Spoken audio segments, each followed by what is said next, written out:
Bonjour à tous et bienvenue sur ma chaîne. On se retrouve aujourd'hui pour faire le point sur des produits top ou flop.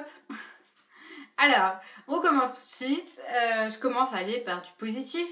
Cette huile sublime nutri régénérante, donc de chez Desange, que j'ai particulièrement bien aimé.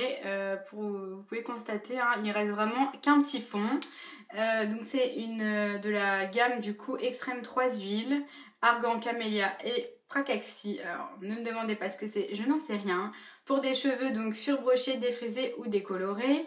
Et ça sent super bon. Il fait bien son job. Par contre il faut vraiment pas le mettre aux racines, sinon il régresse les racines. Mais sinon c'est un produit qui m'a plu et que je pense je pourrais racheter à 100%. Ensuite, je vous parle du Velvet Rouge Édition de chez Bourjois en teinte nudiste qui ne m'a pas du tout convaincue. Hyper déçue. L'application une horreur. La tenue pas terrible du tout. L'embout, franchement non, pour moi un gros flop. Étant donné que j'avais testé un autre de la gamme des Velvet qui m'avait beaucoup plu, l'application était beaucoup mieux, mais là la texture, je sais pas, peut-être qu'il est vieux, qu'on me l'a vendu vieux, mais franchement c'est un démaquillant yeux express de chez, donc là c'est yeux et lèvres de chez Carrefour. Donc c'est un biphasé, hein, comme vous pouvez le constater, qui m'a fait penser un peu à celui de Sephora. Franchement non, quelle horreur, flop aussi. C'est hyper gras, non franchement, bon après bien sûr le maquillage part bien, hein, ça c'est clair et net, mais au niveau du film gras qu'on a sur la peau après, niet, je ne rachèterai pas ce produit démaquillant. Ensuite, un produit que j'ai beaucoup aimé, c'est cette crème hydratante matifiante anti-imperfection de chez Garnier, que j'ai vraiment bien aimé. Donc moi je l'applique avant mon fond de teint.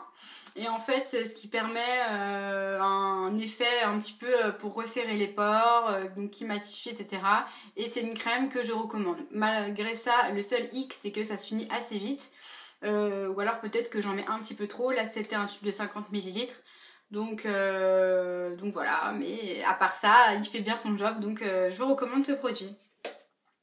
Ensuite, pour continuer avec du positif, je pense que vous en avez déjà entendu parler, c'est le mascara Too Faced Better Than Sex que je recommande à 100% également, malgré son prix assez exorbitant. J'ai eu la chance de tester cet échantillon qui m'a convaincue, donc peut-être que je vais franchir le cap et puis dépenser les sous. Il fait très bien son travail, il allonge les cils, il y a du volume, j'ai adoré.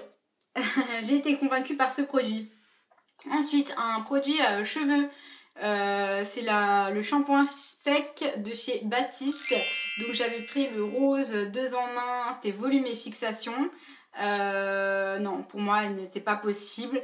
Je suis brune, j'ai les résidus blancs, malgré, j'ai vaporisé de plus de 20 cm ou je sais pas combien, voilà, c'est pas possible. Pour moi c'est cracra mais grave, j'ai dû m'attacher les cheveux après, il est encore au max quoi, et j'arrive pas à le finir parce que pour moi il ne me convient pas. Donc flop. Ensuite, un dernier flop, dis donc décidément, il y en a pas mal. C'est cette eau nettoyante démaquillante de chez NYXA Peau Sensible. Non mais déjà, elle pique les yeux. Alors qu'il y a écrit visage et yeux.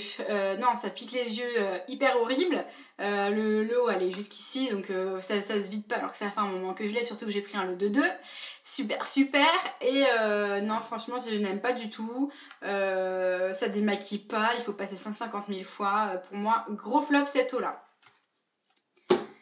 Et pour finir, je vous parle de ce fond de teint qui pour moi est un top. C'est le Bourjois fond de teint révélateur d'éclat Healthy Mix. Donc c'est en fait, il y a apparemment des fruits, enfin un mix de fruits à l'intérieur. Je l'avais prise en teinte 56, donc elle est claire.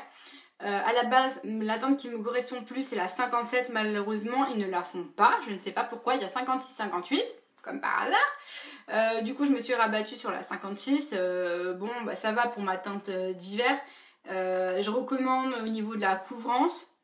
Ça va, quand on a un tout petit peu d'imperfection, ça passe. Maintenant, j'ai tendance à avoir l'impression que ça quand même accentue un petit peu les pores.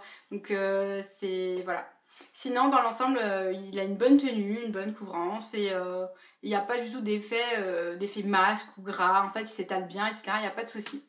Voilà, donc je vous ai fait une petite revue sur les produits que j'ai pas terminés, mais top et flop. J'espère que ça vous a plu. On se donne rendez-vous la prochaine fois. Salut! J'aimerais vous parler de la ruche Kiliwi. En fait, c'est un nouveau concept que j'ai découvert il y a à peu près un an.